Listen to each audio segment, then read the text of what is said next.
for the Northwest Fire Science Consortium. We are part of a national network. There's 15 consortiums or exchanges, some call themselves, throughout the country. They're arranged geographically. We're all funded by the Joint Fire Science Program. And the Joint Fire Science lays out these key objectives for us. We're called the Fire Science Exchange Network across the nation. And there is the website on there. If you'd like to learn more about that, please go to that, learn more about us. Our mission in particular is we work to accelerate the awareness, understanding, and adoption of wildland fire science. Our main audiences that we connect are managers, practitioners, scientists, local communities, collaboratives, as well as private individual landowners. Our overarching purpose is to foster scientist-manager communication and collaboration that integrates relevant science into fire and fuels management. We do this through multiple ways. We have research briefs, syntheses, field tours. Actually, we just released a new website, so the picture of that website on there doesn't look like that anymore. So definitely go check that out. I will drop our homepage website address into the chat as well, along with the YouTube link. If you would like to learn more about us after this webinar, also feel free to reach out to me at any time with questions you may have about what we do. So getting started with the webinar today, I would like to introduce our presenter, Chris Dunn. Chris is an assistant professor in the Forest Engineering Resources and Management Department at the Oregon State University College of Forestry. He's going to be presenting today on his research behind developing the methods for a statewide fire hazard map. That state hazard map was initiated by Senate Bill 762, and it continues under development and updates today under Senate Bill 80. And so Chris will talk a little bit about the history and the changes behind all that, and where the effort stands today. So we're so appreciative to Chris for sharing his research on this mapping effort today. So thank you to Chris for being here, and thank you to all of you as well for joining us this morning. Chris, I'll go ahead and hand it over to you.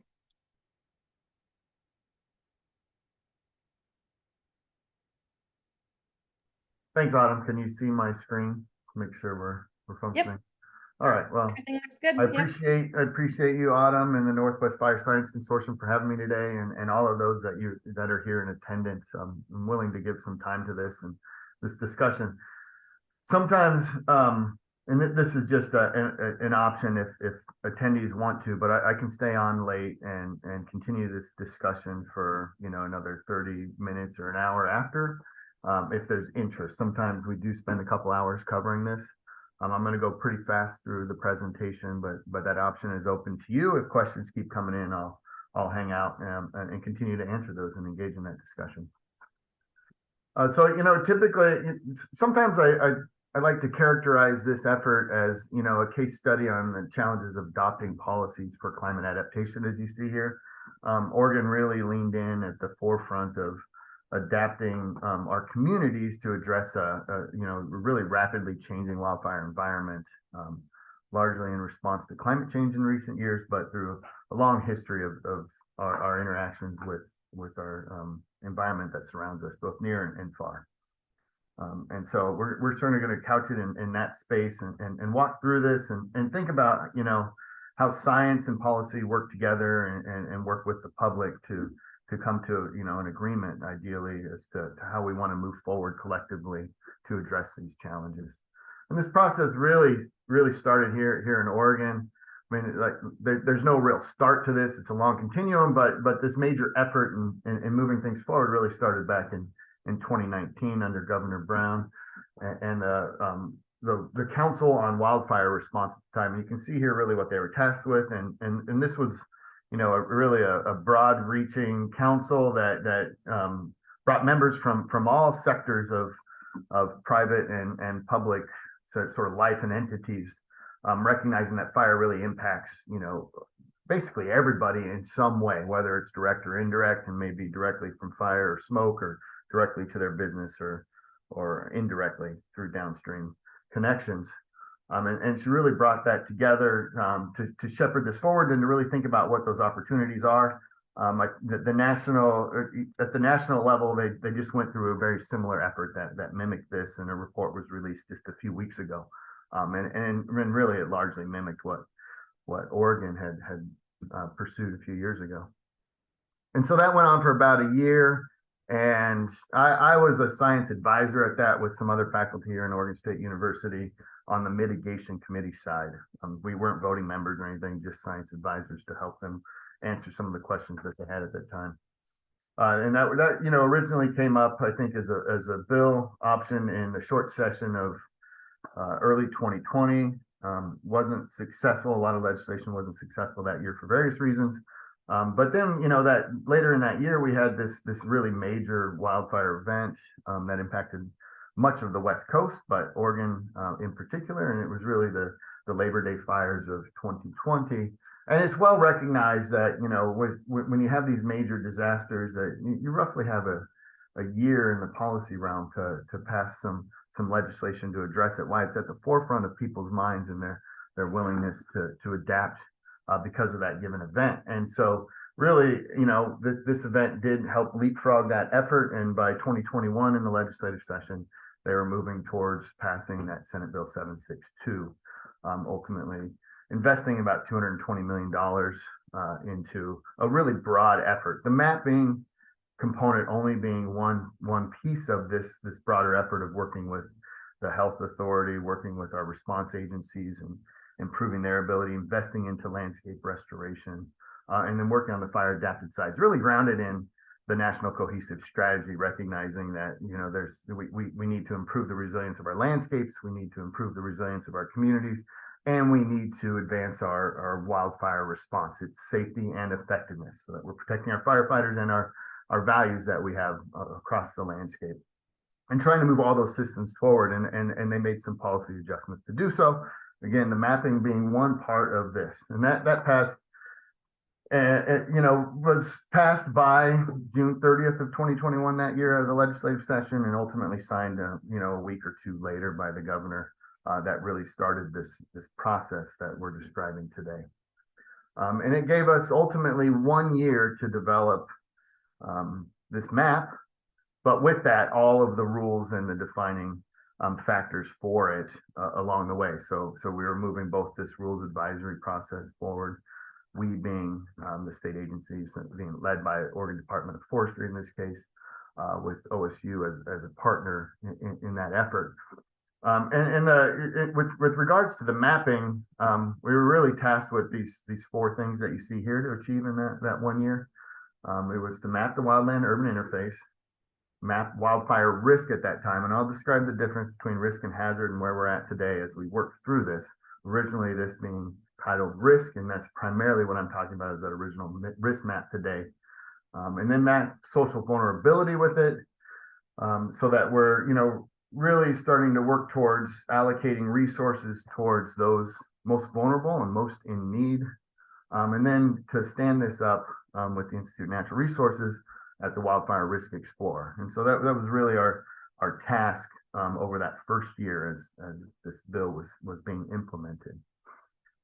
The things that I did once the bill was passed, the first things that I started to do was to really stand up this team to help us work through this process and create the best possible outcome that we could. And you can see the large players on your screen here, myself being the responsible party, and Andy McAvoy, who is a research wildfire risk scientist here as well with me. And then brought in Dr. Erica Fisher out of civil engineering. She's really a structural engineer that works on mass timber and fires within buildings and then fires through communities.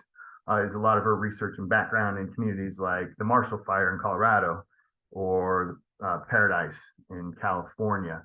And she is part of FEMA rapid response and things like that. So she really has this great expertise couched in the civil environment. And since we're really talking about wildfire impacts to communities, it really is a blend of the wildfire coming from the wildlands, which is really my perspective, as well as that receptive side, the civil engineering side. And so we really need that expertise in the room with us Mindy Crandall and Caitlin Riley, who really were focused on that social vulnerability mapping and components to this, again, to help allocate resources to those most in need.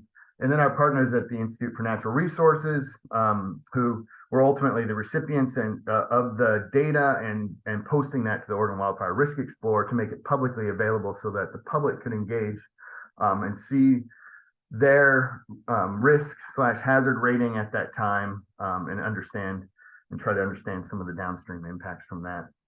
And then Pyrologics, which many of you may know, I would say the largest wildfire modeling company in the United States, and they do a lot of the fire modeling, fire hazard modeling across the United States, as well as some risk assessment work and other things. We had to engage with them because essentially, the computing power of the process I'm going to talk to you now, really, even when engaging with them, they were like, can't be done in a year. We got them on board and got that process done in a year, but this is something that often takes longer than that to really work through this process, because there's so much collaboration and so much adaptation that goes along the way as we build this program out. But they have the real computing powers and the expertise to help us in that space, so we use them. And then not listed on here, all the fire behavior analysts within Oregon and Washington that were brought in early and often as experts that use all of these tools for real wildfire events. So they have that experience and that understanding of any tweaks to fuel models that need to be done to best capture actual fire behavior. So we worked through multiple days of really these workshops to modify these base data layers to reflect reality as they experience it year over year in their jobs, fighting wildfires for the state of Oregon and the state of Washington. And so they were also our initial individuals that looked and evaluated the outputs as we were pushing through this. So there was really a large compendium of folks working towards this same effort on the science side. Now, back in the thing of just 762 in this case, here's a list of what it required from Oregon Department of Forestry as it interacts with us here at Oregon State University. The bill designates the Wildfire Risk Explorer. We have to maintain the statewide map in conjunction with us. It does, ultimately, this map does inform downstream efforts of allocation of funds to those most with the highest exposure to wildfire, so we can adapt those communities first, and then to inform any regulation or requirements and building codes and defensible space to help on that receptive side to minimize the likelihood that a structure is going to ignite. And then there would be a 60-day appeal process on that back end, so that we have an opportunity to hear from the public, learn from that, see if any changes are needed, and then move forward with a revised version thereafter. That was sort of the intended timeline, all happening within 2021, following the release of the map in June 30th of 2021. And we'll look at that a little bit more. And then, the bill really designated these 4 criteria on the left as how we are to assess, in the case they were referring to as wildfire risk, and it's to use climate, weather, topography, and vegetation. These are very common factors in fire behavior modeling that is consistent across the board when we model fire behavior at small or large scales. And then other agencies were really going to address the defensible space, home hardening standards, whatever fire-wise community status, and local fire service and ODF responses. None of those were part of our mapping effort. That was all something that follows the release of this map, and the map really intending to assess the exposure of structures to wildfire based on the environmental setting that they're couched in. And then, you would see an Oregon State Fire Marshal or building codes or something start to work with the actual landowners and educate them towards the process of building resilience at the home site. Now, I'm talking a lot about it, referring to this map as risk, and you'll hear it sometimes referred to as hazard now, because following this most recent legislative session, they updated it and renamed it to be hazard to clarify really what we were doing. And that's because when we think about risk, you see this risk triangle here, and components that need to be built out to really get to that full risk profile and estimate, say, at the structure level. And that includes the likelihood that the event's going to occur, so the burn probability, the fire intensity when it does occur, and then susceptibility of that resource, right? And what we're really modeling with climate, weather, fuels, and topography is the burn probability and the fire intensity. Those two components make up hazard. And then the susceptibility side is really driven by the condition of the structure and the defensible space. So is it already home hardened? Does it have defensible space? All of those factors lower the susceptibility of that resource, in this case, the house. And as we noted in the previous slide, that comes after the map. And really what we're modeling is burn probability and fire intensity, and therefore hazard. When combined at a particular location, you can refer to it as exposure. And so the exposure of a home to wildfire, not its overall risk, because we're not addressing the susceptibility. We're addressing whether or not additional actions should be pursued by the homeowner to reduce their susceptibility and ultimately reduce their risk. And then efforts with the landscape restoration program or federal land investments as they reduce that potential exposure over the long term. And that generally was a source of confusion in how people evaluated this map and what it meant for them, because typically they were looking at their own home site and evaluating their risk in that context, which is not what the map was intended to do. Now, so this process, right? So we're building towards the scientific underpinnings of this map and doing all the modeling and building that process out. At the same time that a rules advisory committee is stood up, led by the Oregon Department of Forestry, and we were just there again as advisors through that process. And this really was to define what the wildland urban interface is and how we're going to model wildfire hazard. And so that rules advisory committee was made up of 26 members, met for 13 times bi-weekly, and ending ultimately at February 10th, roughly, at which point then it went to a public comment period, went in front of the Board of Forestry. And if you can see on this timeline, we worked through that rules advisory committee process. The Board of Forestry approves the rules for public comment. Public comment comes back, and by June, the rules are adopted, so June 8th. And at the same time, we're trying to get all of this data produced to match those rules, right? So we're producing the science at the same time that the rules are being decided upon and trying to navigate that system so that they land at I guess, a point where they intersect and they're delivering it. So a really complicated process to land that into the same sense and ultimately deliver the map on 6/30/2022. Now, I guess a more logical step process would be to pass the rules and then do the modeling, and we would have needed another year. And so we were constrained to a year to land all of this by 6/30. Didn't upset the integrity of the map in any way, but it was a difficult challenge to land all of those together and work through both of those processes simultaneously. And then the map was released. Now, what you find in this arena, or what I observed in this arena, is that politics start to bubble up and play out. And so, even by October, as the Rules Advisory Committee is just sort of working through its process and addressing concerns, many of the concerns that you see here in red, this information is going out and it's really starting to seed concerns within the public, even though that these were not issues that ultimately were part of the end result in the map, because we resolved all these in the Rules Advisory Committee. But you see these into people's heads, and if they're not paying attention to the overall process, this is where they think it lands. And so a lot of this information went out where there's fear that, like you see here in this image, that this ranch out in the middle of the rangelands in Eastern Oregon was going to become somehow the wildland urban interface, which was not the case. That was never the intent of the bill and never intent of the modeling, and is not the case now. But this information is put out there, and you start to build this coalition that's concerned and worried about it and ready to react, and as they did when this ultimately landed.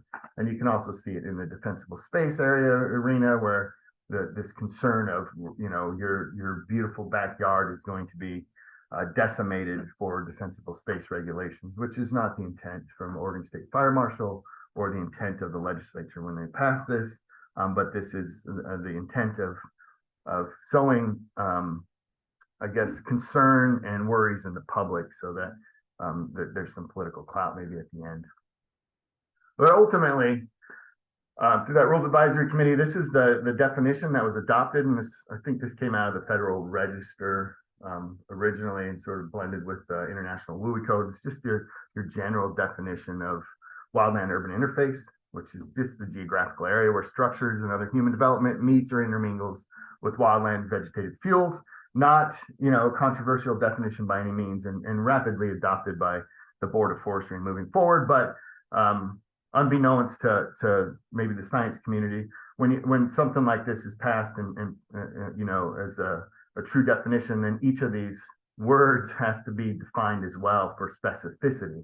And that's a large part of what the Rules Advisory Committee wrestled with. What is a geographical area? What is a structure? What is human development? What does meet or intermingle mean? What does wildland or vegetative fuels mean? And to deliberate that over a course of about 66 and a half or 70 hours of public deliberation as we just sort of work through this process.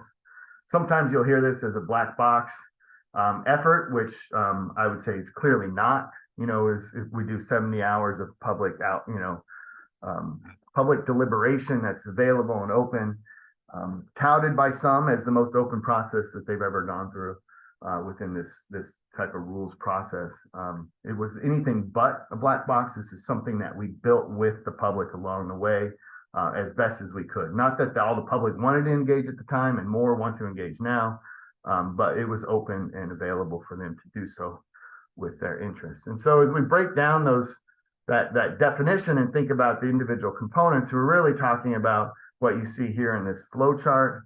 Ultimately, it's if you're already designated within an urban growth boundary, then you're part of the wildland urban interface because there's an expectation that you're going to define that.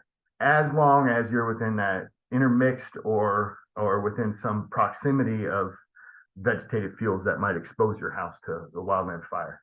And then and that's what you see here on the left. And then it's really incumbent upon, having a structure present at a density that warrants its inclusion within the wildland urban interface.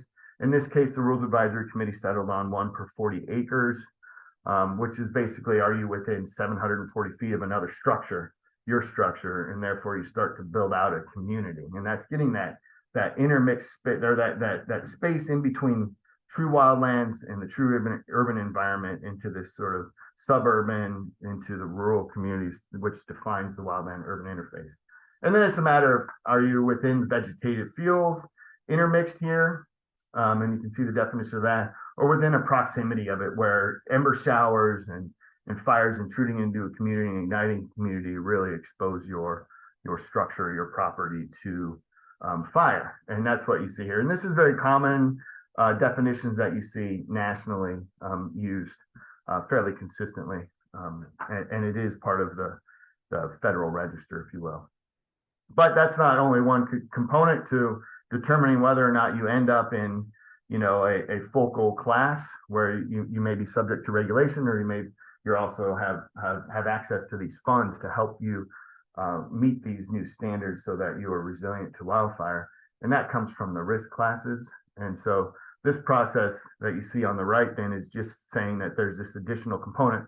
You have to be in the wildland urban interface, and you have to be at high or greater wildfire hazard to ultimately land in that focal class. And that's what we see here. And then it I guess stands you up for not only the regulations, but for that opportunity to gather funds to move forward in that state. So to build all of that, though, stepping back and thinking about the science that underpins this, we started with this structured database. This is becoming much more common use than it used to be. There used to be other methods using census data to map the wildland urban interface. But now that Microsoft has put out these structured databases that are then, in our case in Oregon, and fortunately, we're augmented by much more local data. So you can see here in the orange, these are just county records, geospatial records that exist. So very good data at each of those counties. The green areas show some additions by our Department of Geology and Mining and Industries, the Dogami, that uses LIDAR to help augment that Microsoft data set. And then the blues would rely on that Microsoft open source data set of the actual structure locations throughout the state of Oregon. They went through this really robust quality assessment and quality control process all across the state to refine that building footprint data set, creating one of the best in the nation that currently exists. And this was a great opportunity for us to leverage that in that context of identifying where they're at and then identifying that density of structures that are present across the landscape. And so we just happen to be very lucky. This process occurred and was published in 2021, leading to an estimated just over 2 million structures across the state of Oregon. And we'll take a look at some of those going forward. But through that rules advisory process, you know, like I noted, you had to define what a structure is. And in this case, we were concerned with structures that were small, that were more likely sheds than they are the homes, which really is the target of this effort, right? Is we want to protect the homes and the people in those homes and their personal properties. And so the initial sort of screening was let's take out any building that's under 400 square feet. And you can see the images on the bottom that depict that. The red shed has a roof that is 400 square feet or less versus all of the other structures that are present on this landscape. And then you can see that, you know, through that QA/QC process, Dogami was able to really scrub out some of these things that look like structures, but are trailers or are storage units and that sort of thing. And so all of that helped to really refine this data set. But the removal of this simple 400 square foot brought us down to 1.9 million structures within that data set.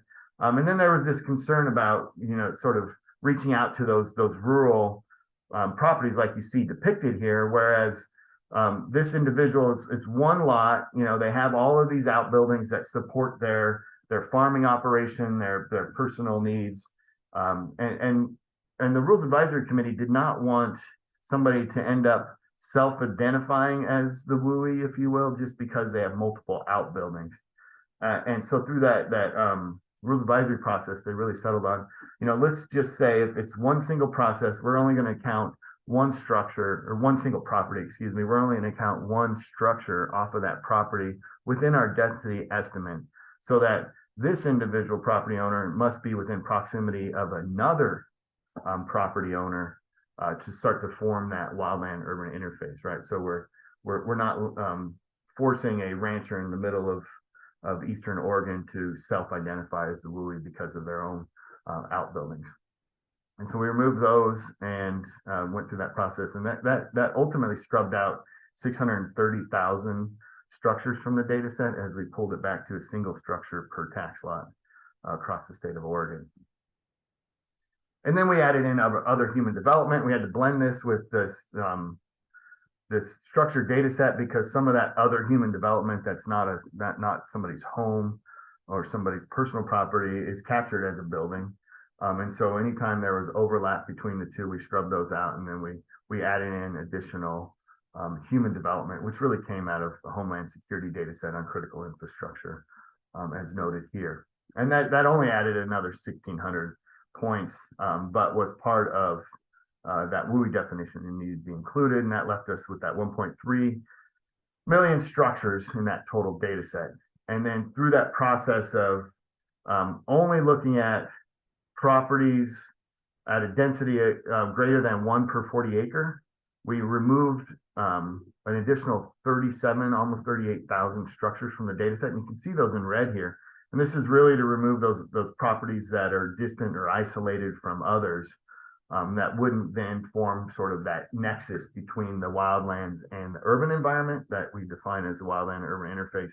They are just homes living out in the wildlands in this case, as the Rules Advisory Committee had defined it. And so all of those red dots that you see in this map were then removed from the data set as well. And there's more in Western Oregon. It's just a lot of them are covered by the blue dots, which are the retained structures, 1 per parcel across the state of Oregon in this case, which is roughly down to, at this point, 1.3 million structures in the data set. Now, you know, looking at just thinking about that flow chart here, so we get to this density estimate. If you're not there, you're removed. You're not in the WUI. If you are there, then you're carried forward as potentially in the WUI, but we have to address the vegetation side to this component. which is not depicted in this map on blue. This is purely based off of that structure density threshold and process that you saw. This would be the distribution of Oregon's wildland urban interface through the structure density estimate only. So then we need to fold in more. Here's the inclusion of the urban growth boundary, which expanded a little bit in certain areas, but didn't add much because most of those areas are already occupied by structures. And then we had to lean in on this vegetation. And the image on the right really just shows the distribution of burnable vegetation all across Oregon as in a very productive state. We're not in a desert environment. Most of it is covered by vegetation that can combust. And so really, this offers much more of a constraint on interior of big communities, cities, where they're not within that proximate distance to the vegetation. It sort of pulls them out of being wildland urban interface. And this map depicts the green being, if you have a house out in the green area, you're in an intermixed zone because you're kind of embedded in combustible vegetation, versus that orange rind, brownish rind that you see, which is that interface zone, which is coming out of that intermixed zone into much more of a non-burnable environment, what could be enveloped as being at interface, so within 1.5 miles of a block of vegetation that could send ember showers or send fire into the community that then leads to one of these urban conflagrations that are becoming much more common all across the world, really. And so you can sort of see the distribution here of what we're talking about. When we blend those two, the map on the left would be with the urban growth boundary just on the density side where your wildland urban interface would land. And then the map on the right is after pulling out that, that vegetation interaction component. So what you end up seeing is a lot of the city of Portland drops out because it's too far from that combustible vegetation component. So that's the center of Bend over here and all around. That vegetation interaction really is about removing the city component, the urban component that isn't necessarily exposed to wildfire. Now, through that process and the way that the Rules Advisory Committee defined the wildland urban interface, it really led to a restriction or a pullback of what we might typically or what others might define as the wildland urban interface, and that's what this map really is here to depict. The red was a wildland urban interface map created by Oregon Department of Forestry using different methodology and criteria to meet different needs in that sense. And you can see the distribution of it relative to the black, which was the process that we went through. The red really leans on national data set from Rattleoff and others that are commonly used in wildland urban interface mapping. They've recently switched to building structures and footprints as well as we're moving forward, but this was somewhat of their old model using census data. And you can see what it does down here in the checkerboard landscape and the sort, as well as information from community wildfire protection plans were brought into this and what those identified as the WUI. So you can see that's much more expansive than the way we went about it in this Rules Advisory Committee. Counties actually lean in heavier and incorporate more WUI than we do. We tended to constrain it back in this effort to really focus on that structure side of the equation, since we are talking about regulation in that space versus that where's fire igniting and transmitting into our community, which would be the other component not really accounted for in our map of the wildland urban interface. Now, as I noted, that's just the WUI side of the equation, right? That's one part of determining whether somebody falls into that focal point class, right? That regulated class. The other component is really wildfire hazard, again, originally referred to as risk. And we go about that process, I guess, using two different modeling platforms to really get there, all linked to existing data and the best available models that exist that can operate at this scale. And what I'm depicting here is the state of Oregon broken down into sub-regions to reflect the climatic variation that occurs across the state of Oregon, as well as the ecological response to the vegetation conditions that are present there, and then their unique fire histories, which are depicted on the right. At least the large fires are depicted on the right within each of those subdivisions. And we call these fire occurrence areas, sometimes pyromes, but these are just These are modeling subunits within this larger landscape of the state of Oregon, where we're trying to address the unique characteristics present in those specific landscapes to estimate, in this case, burn probability, and that burn probability variation are all across the state, rather than applying one single model to the entire state that would, really amplify wildfire burn probability in Western Oregon, where it still remains very low, which would be consistent, or would be the same as Eastern Oregon if we did one statewide model. So you have to break it up like this to really account for that climatic variation. And then within that, you're really growing fires to match the distribution of observed fire sizes, right? So a lot of little fires and these very large fires that occur at much less frequency, but occur within that system. And you're ultimately modeling like 10,000 iterations of plausible fire seasons and scenarios, and letting fires grow to match, the average annual fire occurrence and distribution to match and calibrated to that fire history data, constrained by where ignitions tend to occur more than other locations as well.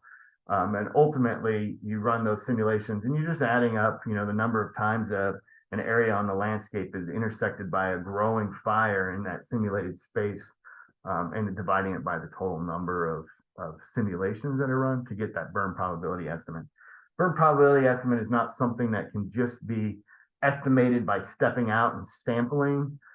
It really requires a process like this, where you're pulling in the data and you're simulating it, and you're able to estimate all across each of these pyromes or fire occurrence areas what that likelihood of fire is, based on what's happened in recent history. And it's all driven by the contemporary fire weather that's occurring within each of those regions. So fires grow based on the fire weather conditions that are occurring within each of these. And then at the same time, we overlay fire intensity in here. It used to come from the same model, but that's been updated by Pyrologics and others to use FLAM map, essentially, which is a common spatial model for estimating fire intensity. And that's at a much finer scale. So like these 2.5 mile grids all across the state of Oregon that have a fire history linked to them. And then you're running this it's not a growth model. It's just it's sort of static fire behavior model that accounts for variation in fuels and slope and winds, based on the topographic conditions that are present there. And you're randomly drawing from each of those weather streams at that scale and estimating fire intensity. You get a distribution of fire intensity out of that, and then we ultimately take a weighted average from that to multiply with burn probability to estimate overall exposure of the fire hazard that's integrated across those two.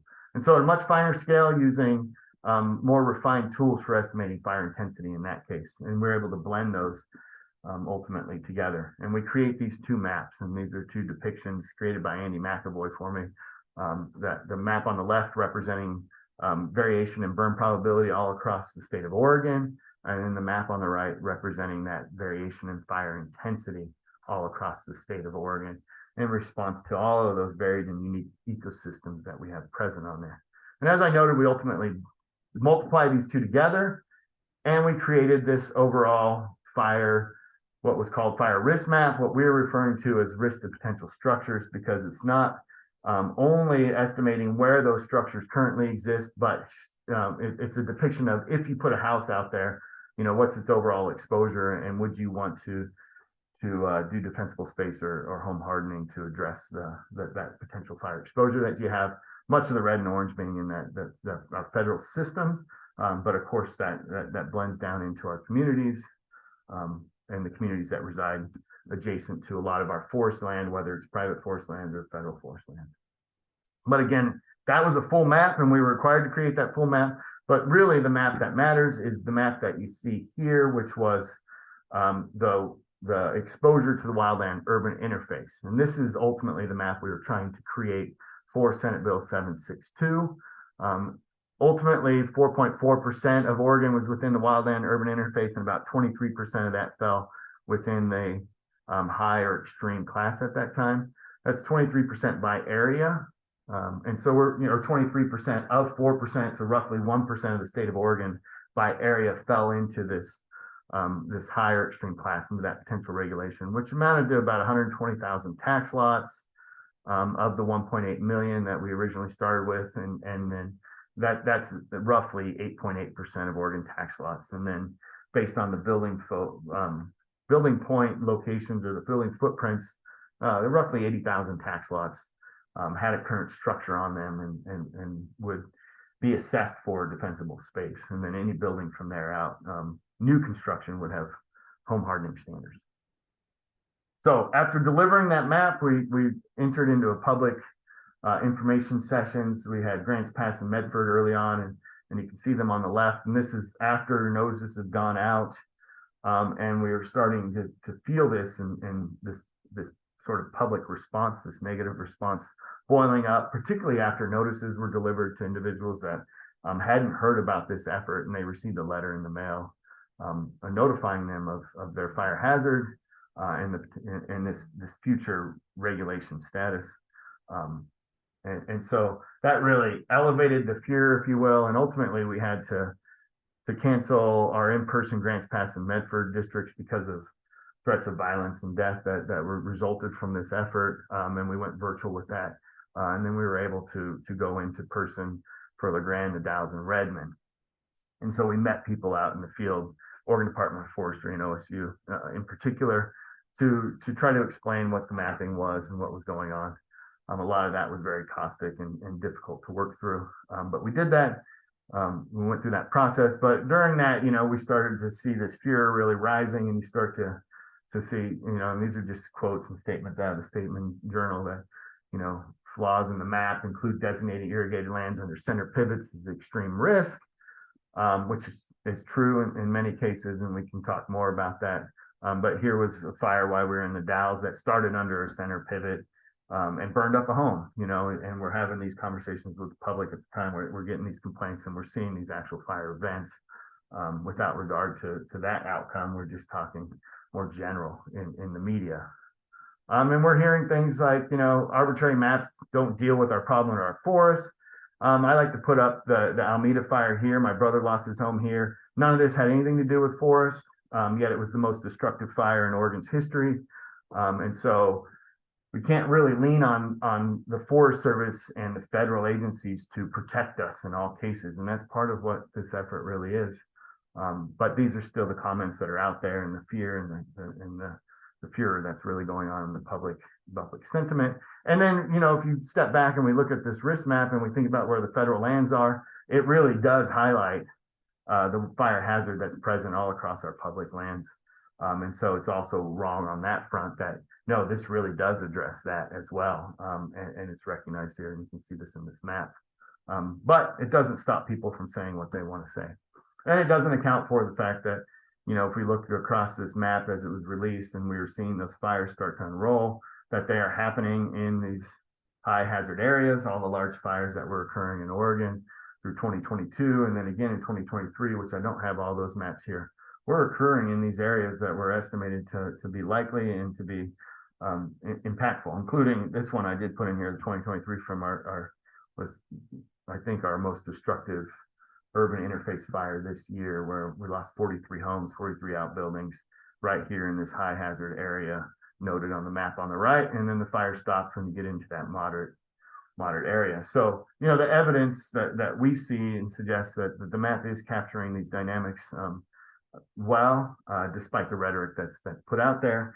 And despite all of that, ultimately this map was retracted and pulled at the request of say, many of the legislatures or otherwise under these concerns, despite what we were seeing in the data. And the controversy continues today, where we're still seeing these groups online or otherwise that continue to develop and boil up about this and continue to organize in response to this effort.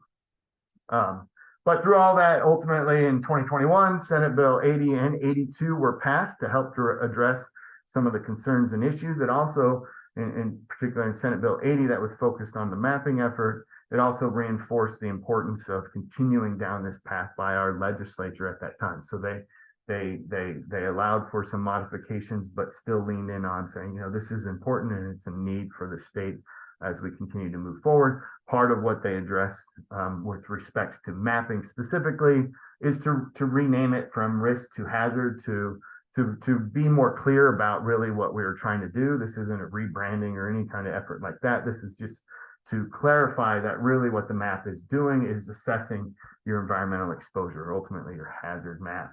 And so now it's referred to as a hazard map. And that's why you'll hear at different times the use of risk versus hazard. Ultimately, we've always been modeling hazard. It's just the original legislation was referring to it as risk, and we were maintaining consistent with that. And now we are switching as we move forward into calling this a hazard map. And it's important to recognize that that's the same process moving forward. Now, with all the appeals, there was some 5,000 appeals or phone calls or emails that came to Oregon Department of Forestry, as well as Oregon State University. You know, we got the minor share of that. Oregon Department of Forestry certainly bared that burden.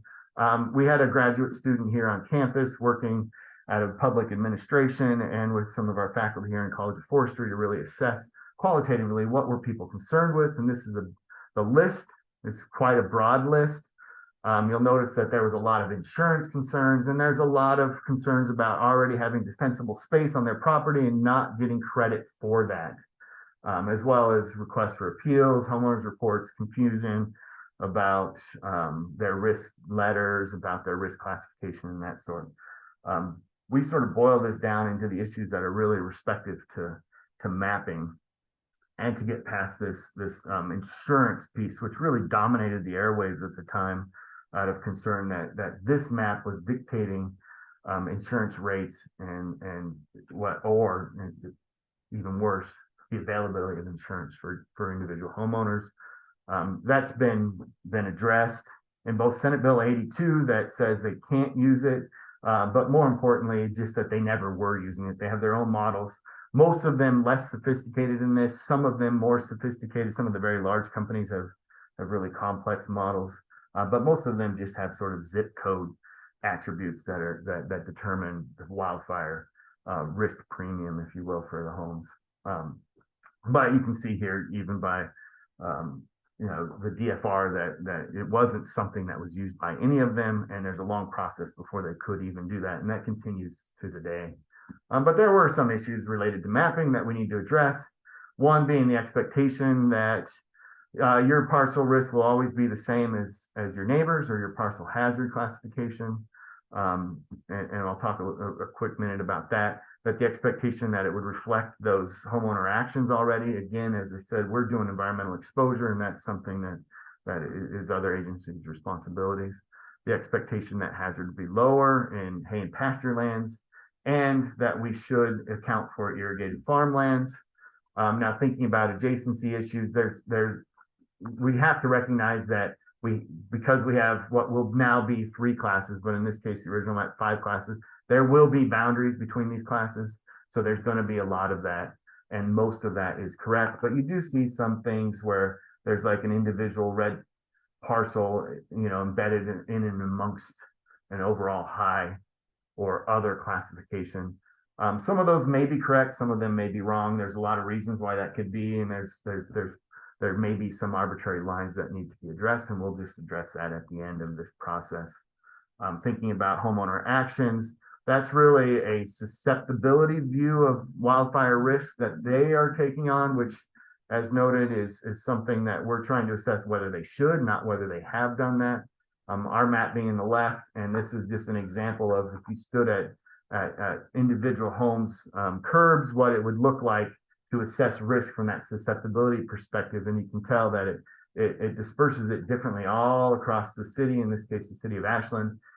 If you only took this perspective and you took that to, say, Astoria, you could end up with high hazard in Astoria, high wildfire hazard in Astoria, in the same fashion that they do in Ashland, with very different environments. Ultimately, to get to risk, you want both of these to blend. In the case of Senate Bill 762, we're addressing that environmental exposure hazard piece on the left, while downstream we'll educate and work with the public on this other side, where it is the susceptibility of their home. and combined, the legislation breaks those out and moves this system forward to ultimately address risk by addressing the wildlands and addressing the homeowners so that we see that reduction in risk over time. Hay and pasture lands, this is a change map. So anywhere you see blue, you see a real reduction in burn probability. Anywhere you see red, you see a slight increase. And the lighter the blue, the lighter the changes, if you will, the less change. We made some modifications here. We were originally modeling hay and pasture lands at their peak fuel loading. This is more of a representation of after harvest and the stubble look.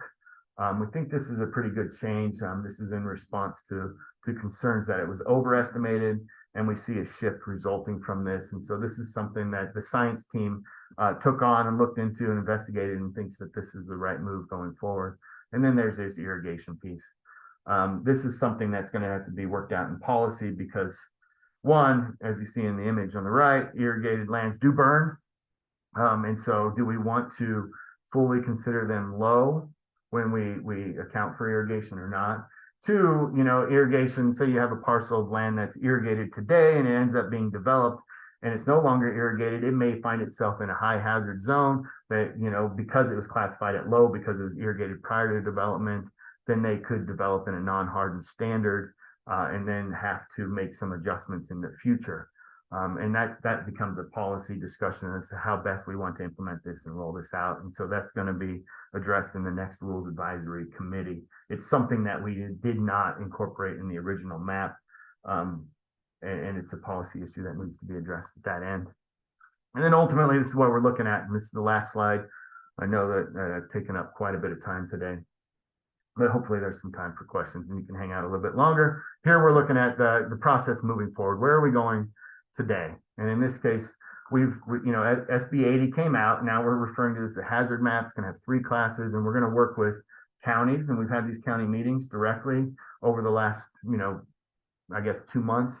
And then we're going to work through this new rules process, go out and meet the public where they're at, and then ultimately draft a new map after those new rules are developed, after we hear from the public about their concerns with those new rules, and then a draft map will be issued, and there will be appeals process, and ultimately a final map following this. There's no real dates on this. We're going to take this in a much more systematic approach going forward to address some of that rollout issues that were observed in the original effort, so that we can try to land this in the right way and really help the public come along with us in that effort.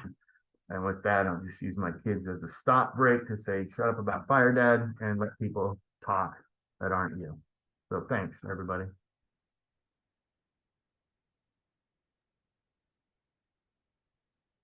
Great. Thanks so much, Chris, for that.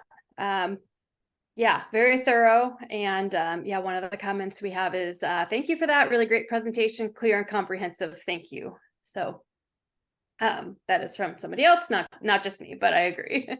So we'll start with a couple questions we have here in the Q&A box. And if folks have more, just go ahead and add them into that box. That'd be great.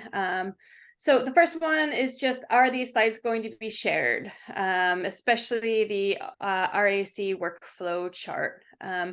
I know sometimes presenters are open to sharing them and sometimes not, because then they find that their images kind of end up all over the place. So it's kind of up to you, but that is one of the questions we have here. Yeah, I have no problem with that.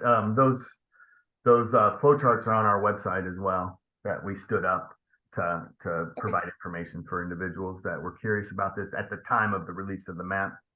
So they're also on the web, but yeah, I'm happy to share those. Okay. Yeah. So David, if you do want the slides, just email me. My name's on the website and email's on there and everything, and I'll get them to you. I'd feel more comfortable doing that than just sending them out or just posting them on our website. So go ahead and send an email if you'd like those, and I will share them with folks who want them. So the next one is, how did you handle / respond to concerns shared?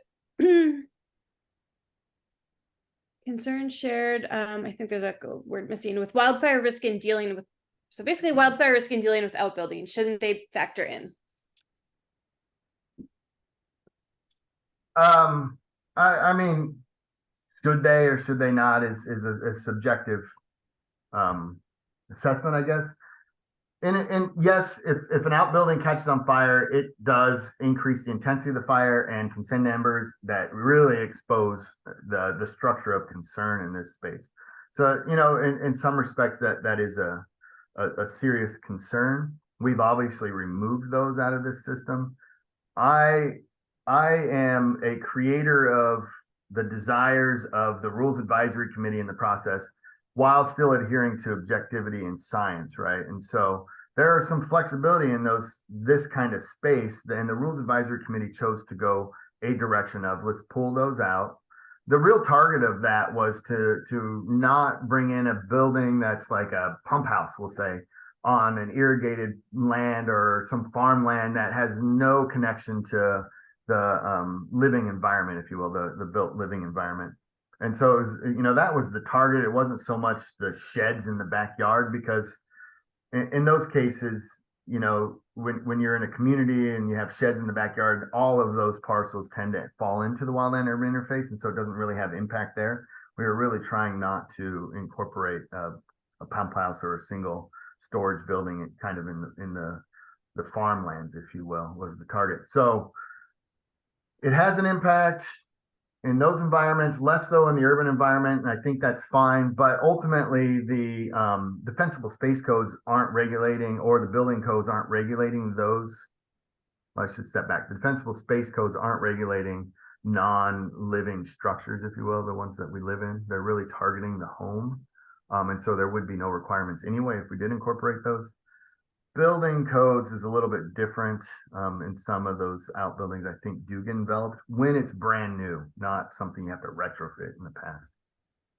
And so I think the bigger miss in what you're talking about is when you go down to one structure per tax lot, and I'm not saying that it's fine for these farmlands, but what we noticed was like a resort that's embedded in federal lands next to a lake.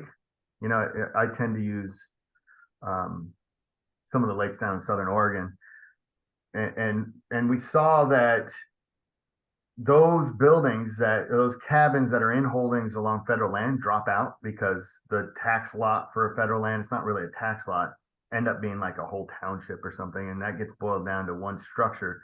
You end up dropping out some of those resort communities that probably should be incorporated, but it's federal land anyway, and that's not something the state can regulate. But as far as a wildland urban interface consideration and the need to do treatments, those are missed in that data set. Hopefully that answers that question. Okay. Next question is, why were you only looking at 20 years of fire occurrence data?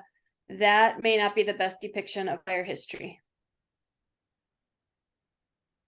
Well, I would say we would typically want to use less, and we're trying to be a little bit forward looking. We're not taking into a full assessment of climate change, but if we went back to the ice age, we'd say there's no fire, right? Or if we went back to the mid 20th century, there was this really cool wet period. If we go too far back, then we're not reflective of the current conditions. And so you don't want to envelop a different environment, a different climatic regime in the past that no longer exists here. And that's certainly the case. We saw a marked increase in fire extent, we'll say. Same number of ignitions. Actually, ignitions tend to be declining as fires are getting larger. Around 2000, 2002, we see a big step up in the abundance of fires. And then again, we see that same type of real step and real advancement in fire occurrence and fire extent across our landscapes in 2012. And so they're growing more and more. And if you go too far back, you're diminishing the impacts of where we're at today. And since this map's going to be updated, roughly on a 5-year scale, we're going to keep moving forward and moving away from the past that was fundamentally different than it is today. Okay, thanks, Chris. Next question is, does burn probability account for reduced fuels based on past fires, or is it a calculation based on past occurrence as a predictor? So I might bring up my slides and show you a couple things. So with hold on a second. I'll bring up something that makes it a little easier to help illustrate this particular question. See my kids out doing a cultural burn here in the Willamette Valley. Having a good time. Teach them early. I'm gonna go back. So when wildfires occur, or we'll just go here, or landscape fuels projects, as long as we know about them, which we don't know about all of them because people don't keep good records of all this, but to the degree that we can incorporate that, then we can apply these disturbance rules that modify the fuel significantly. Fires are very obvious, particularly at this scale, so I'll stick with that. But we do the same thing with any known fuels treatments to bring the landscape up to the current condition. And that's part of this fuels calibration workshops that last about 3 days just for this area to really focus on and input and change the underlying fuel model estimates. But the 2020 fires you can see here, right? So we'll look at the Western Cascades at the start, to some degree the Eastern Cascades with the Lion's Head here. But you can see that, it's really red. So high hazard zones in our Western Cascades today. It didn't used to be fires, but now we're just seeing more and more and more every year as things dry out. But you can see the impacts of these footprints. So here's Beachy, here's the Riverside, Lion's Head coming over from Warm Springs, Holiday Farm fire, Archie Creek fire. Here's down in Southwest Oregon, we're looking at Chetco Bar fire and some leftover residuals from the Klondike and Taylor Creek fires, and the overlay with the Biscuit fire down there and so many others. So those fires are burned into the landscape, if you will, and their impacts are, and that's why you see these big chunks of the landscape that are actually reduced fire hazard. Is because when you modify those fuels down to a really low class and you're running a fire into it, they really slow down, and that burn probability really begins to reduce because there's just a real lack of opportunity for significant fire spread in those, at least for some period. And you'll see those sort of wipe out after a decade or so as fuels are reaccumulating. And then they, ultimately some of these areas are going to, depending on their post-fire actions, develop back into a high hazard state.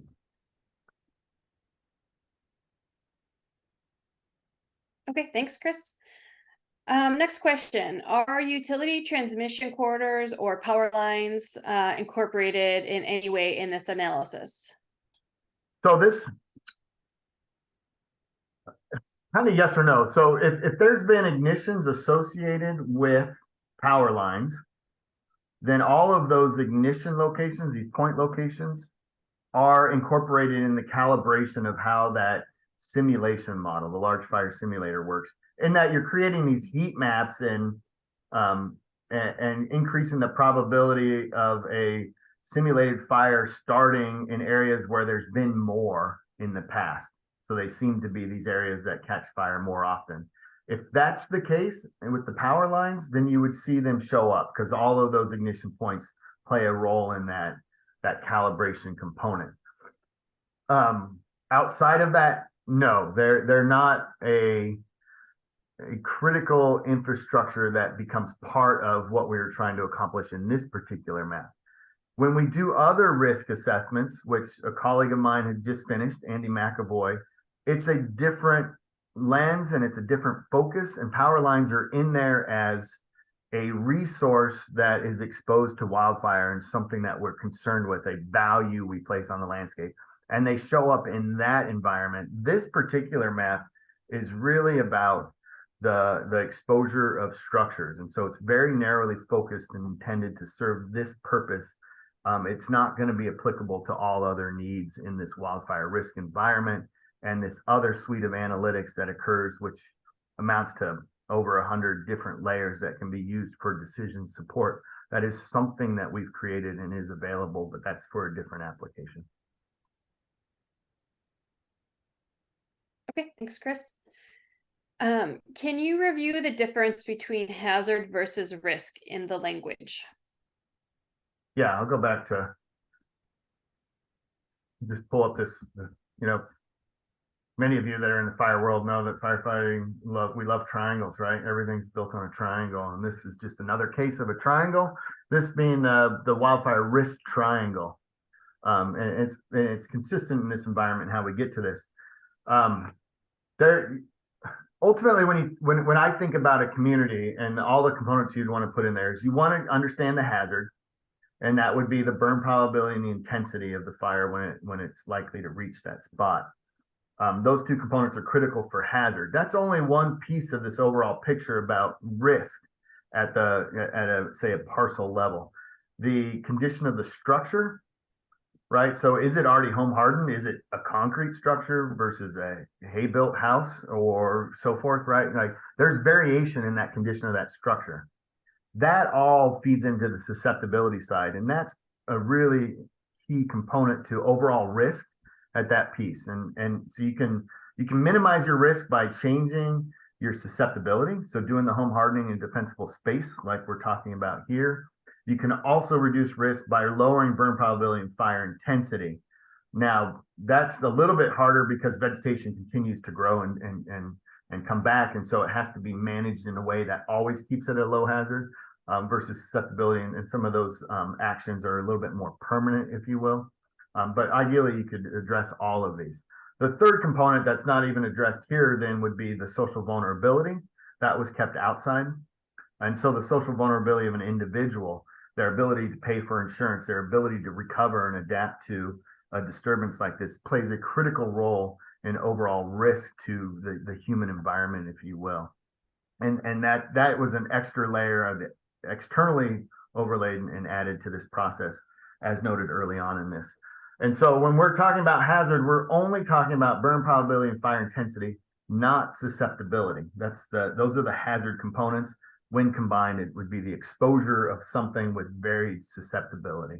That susceptibility side, we just don't have that data very comprehensively for homes across the state of Oregon or anywhere for that matter. I showed you the map of Ashland because they have done that. They have invested in that in the past, and they're redoing it right now using some new tools and adding to it. But that took, a couple individuals like 6 months to work over about 6,600 structures. And it was really focused on the residential, didn't even capture all of the commercial buildings, all of the buildings that reside next to the community and the county lands. And so you can imagine the sheer effort to go around and assess everybody's susceptibility all across the state to be able to ingest that into a final risk map is going to take decades to get there at this point, or a massive single-time investment where we hire, hundreds of people to go around and do that. And so really we're here looking at hazard in this, and then the process works towards that susceptibility side over time after the map sort of narrows their focus so that they can really go after those that are most exposed first, and we start to build this more resilience across the state of Oregon. Great, thank you. Next question is, given this model reflects current year or maybe last ? Fuels input, thus current hazard, and that changes annually, what is the design for updates or maintenance? So it does change annually, particularly as much fire as we have. The interval we tend to talk about with both our general risk assessments, but as well as this specific map and this effort is 4 to 6 years, landing around 5 years that we try to update it. If you go too soon, there can be too much chaos in the system to get momentum forward to a big strategy, right? If it's always changing, you're always chasing different, Easter eggs or something, then you can't make a real plan and start to implement something and move forward. If it goes too long, you're missing all the change that happens. 5 years tends to be the compromise that everybody settles on. It's not a hard, fast rule, but it seems to be the general sentiment that the risk community has and the political community seems to have as well. So we're roughly around 5 years. Okay, thank you. Here's a quick one. Why is there a classification of no risk? With the new map, will there be a no hazard? So no risk. So with the new map, as we think about Senate Bill 80 went from 5 classes to 3 classes. It got rid of no risk, and it got rid of the extreme category, because both of those were largely irrelevant. And so now we're going to have low, moderate, and high going forward. And they're going to be low, moderate, and high hazard. We're going to drop the terminology risk to be reflective of what we're doing here, as noted on the screen, which thank you for taking that off. Yeah, so, you know, there are places with no risk, like, you know, the middle of a lake. And at some point somebody could say, yeah, in the middle of a city, what, you know, the fire is going to intrude, and at some point it doesn't become a wildfire, it becomes something else. And so you could stand up a no risk class in that sense, right? Because it's now a urban fire. It's not a wildfire, so it's a no risk to the wildfire, but it's at a high risk to the urban fire. That being said, it's not really that useful. You can just go low, and we'll just suffer with our lakes saying they have low risk, even though there's nothing out there to burn, and therefore they don't have any risk. And just drop that and not worry about that. And particularly when we're looking at our communities, recognize that fires can happen and can burn city centers that are far from the wildland vegetation, which is what it would impact. And then the extreme is gone. So we'll be at 3 classes. There won't be a no hazard class. Okay, thank you. Next question is, for counties embarking on CWPPs or CWPP updates right now, should they assume that the statewide map won't be ready for a year or so and proceed with developing their own defensible space around their house or home? That's sort of an interesting, there seems to be 2 parts in that. CWPPs are a separate process than this effort by the state. And so CWPPs can suggest or mandate, I don't know if they have that level of power, defensible space on anybody, or communities can do that. Like, I personally think that anybody living next to wildland, this is just a personal assessment. We should just be building everything in a hardened standard and just maintain our properties as if that potential exists. And so that's my own personal suggestion in this space. That's a little bit harder to do with everybody in the investment that might result from that, where you might end up spending a couple $1,000s to do the defensible space, unless you have the capabilities of doing it yourself. So that's sort of a separate issue, and something. Wait, I might just interrupt you for a second, because I think I read this question a little bit wrong with the addition on here. Okay. Now that I'm going through them all, so starts out the same with, you know, counties embarking on their CWPPs or their updates. Should they proceed with developing their own hazard risk assessment is the actual question. There was anyway. Yeah. There's a clarification. It was for a different question. So I don't think there's not necessarily a need for that. This map won't be necessarily available for an official final map. It could be a year. We don't know yet. We're trying to do this in a very systematic way to meet the public. And what that's going to take is a little bit opaque, right? We don't know. We want to work through that process diligently and not set hard deadlines that don't allow us to engage the public like we need to. So it could take a year, yes. That being said, we have just released a different quantitative wildfire risk assessment that includes many more values than just the structures. And those may be valuable to you. They also have a different assessment looking at structures as well, using the same underlying data set that we are here, but as it's integrated into a bigger system, it's slightly different. That data is available, and people are already using it in their CWPP planning as needed. And so you can reach out to myself or Andy McAvoy if you want to work through that process. But we've been engaged with, or Andy has been engaged with, several counties and assisting them in their CWPP development with data to get there. So you can use that in lieu of this particular tool. okay, thanks.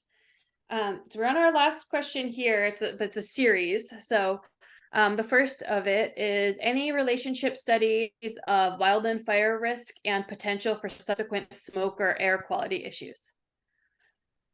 Well, that's a tough one. So, what we're modeling is really fire, not smoke. And so they're very different, because fire far away can, distribute smoke into a community. And I think about my time living down in the Rogue Valley, Medford area, and just the sheer intensity of smoke that penetrates into that system and sits and may stay there for weeks, right? So it really is a different modeling environment.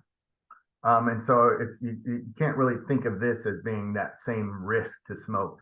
This is more overall, you could look at it and say, yeah, you know what, Southwest Oregon, really tough landscape, has lots of fires, is likely to continue to have lots of fires, there's going to be smoke.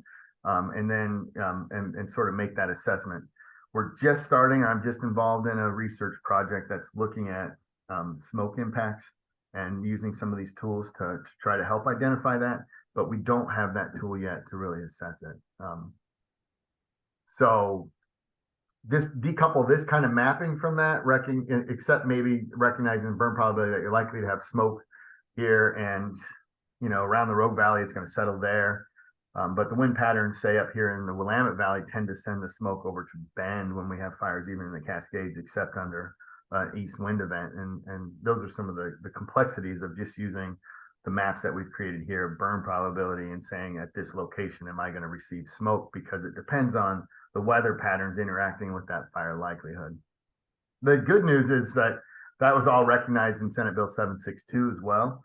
And the importance of having these safe places, these smoke-free zones for residents to go to as needed, the distribution of air filters to use within the home, particularly for vulnerable populations, recognizing that we're in this state of more fire despite our best intents, and it's going to impact people, and we need resources to help support those people. And Senate Bill 762 really invested with the Oregon Health Authority to begin to address that. And you can reach out to those folks to see what sort of opportunities there are in the local communities where you reside.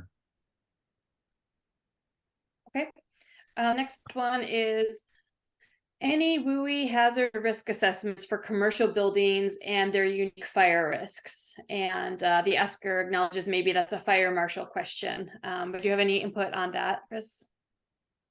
Yeah, and I always would say the fire marshal will have their expertise on this. When we did structures, we don't know in that structured data set, while we're defensible space and everything is trying to target those residential areas. Any structure on a tax lot will show up in our data set in the way we define the WUI. And so even if it's a commercial business, it's going to show up as long as it's in proximity to other either commercial businesses or residential facilities. It will contribute to that overall extent of the wildland urban interface, and then the exposure as we estimated it. So they're incorporated in that sense. They aren't necessarily subject to the same defensible space regulations, I don't believe. And that's, I'd have to ask the state fire marshal to really confirm that.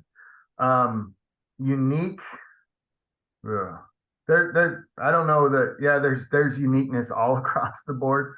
I tend to think about, in commercial space, our milling infrastructure across the state of Oregon and how susceptible they can be. And, they're often out near the woods, and then they have all of that combustible mass on there. They take mitigation actions on that. So there are definitely unique situations like that in the commercial environment that change their relative susceptibility side of, if a fire intrudes, how likely are they to experience a fire themselves or to burn in response to that. And that can be all over the board and really case dependent. So I would lean on state fire marshal if you're interested in understanding yours. They seem very willing to come out and work through this process with individuals, commercial or otherwise, to really help stand up a more resilient Oregon. Okay. And then the last one is just a comment, but you might have some input on it. Is I'd be interested to hear if there might be funding pools for helping homeowners take actions to create more defensible space around their houses. Yeah, there was a big investment originally at a Senate Bill 762 that I can recall, that was about $20 million to help those and really to try to help those that are most in need of that. I'm not going to, I don't know all of Oregon State Fire Marshal's programs, so forgive me if I name this wrong or talk about it, but they do continue to have these community resiliency grants that support those efforts. I think they go to whole communities and maybe disperse from there. I'd recommend reaching out to State Fire Marshal for clarity on that. Apologize that I can't quite remember how they couch that, but the state does continue to invest in these needs and efforts, and that's one side of it. There's also money and opportunities through FEMA that can be proactive, not just reactive. Often they're there after the fact, but in my conversations with various FEMA staff, there are ways to, if you're willing to work through all that red tape and paperwork, to get proactive funding to help support any defensible space actions. And then, you know, at an even grander scale, there's this, under the Biden administration, they passed the bipartisan infrastructure law and the Inflation Reduction Act, strange names, but invested billions of dollars into this wildfire system overall. The original expectation was that about, you know, 30 million acres on non-federal land would be treated through that, including private parcels, if those citizens are interested, and then about 20 million on the federal land. So all of that major investment is ongoing right now, and the federal state is working really hard, and there's community defense wildfire grants that are coming through this. And so there's a lot of money and a lot of opportunity out there. I don't know if there's a single clearinghouse maybe that Autumn is aware of, or otherwise, where you can see all those opportunities, but there does seem to be a lot of financial resources in the system right now that we can get a hold of and really help adapt our communities and adapt our landscapes to a more resilient status. It's just a matter of sort of working through that process to get there.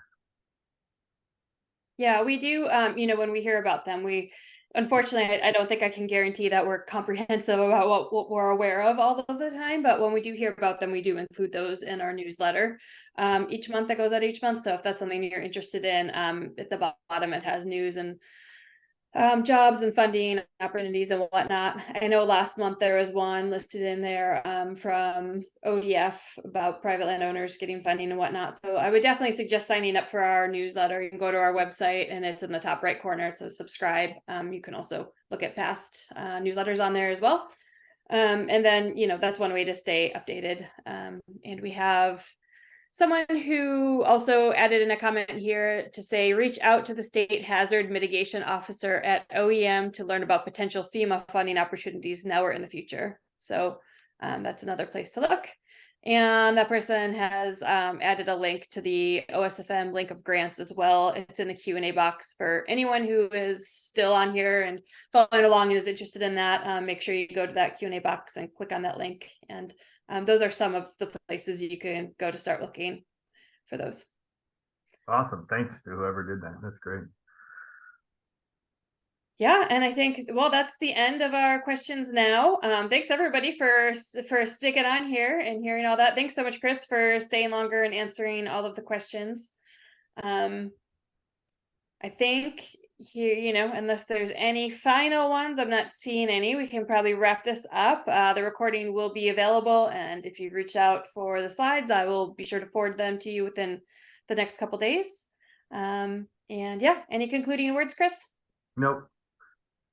Can't say Awesome. I have any. Just you know, engage with us, work with us. Let's really settle in on this and move it forward. I think there's a great opportunity for the state of Oregon to get ahead of some of the issues that we're seeing in our southern states, whether it's Texas or Florida or California, that is likely to impinge on us, particularly through the insurance markets. And this really is an opportunity for us to get ahead of those consequences, if we can work together and get there in a real Oregon fashion. Great. Well, thank you so much, Chris, and thanks everybody for following along with us, and we'll have the recording up soon. Appreciate it. Thanks.